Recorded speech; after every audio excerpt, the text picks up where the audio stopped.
Now, how can you add numbers on the iPad? And let's get started. So there are a few things you might mean. Naturally, there is the Numbers app from Apple, and if you deleted that one, you can easily just get it from the App Store back again. It's free. It's the spreadsheet app that they have, so you can get that back if you have deleted it by any chance. So it's pretty simple to do that.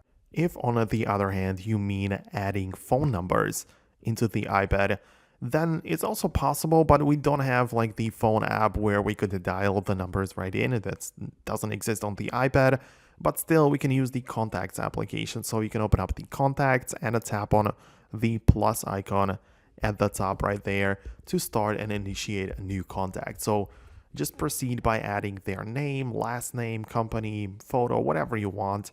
And then you also have the phone number section. So you can add the phone number right there. Just type that in manually.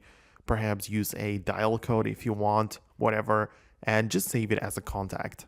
So this means that anytime you want to get in touch with them in the future, you will be required to go through the Contacts app, tap on them, and then perform the calls. So the calls can be done either through FaceTime or a Google Meet or some kind of like these internet services, because we apparently don't have the ability to perform regular cell calls from the iPad, right? It just doesn't work at all.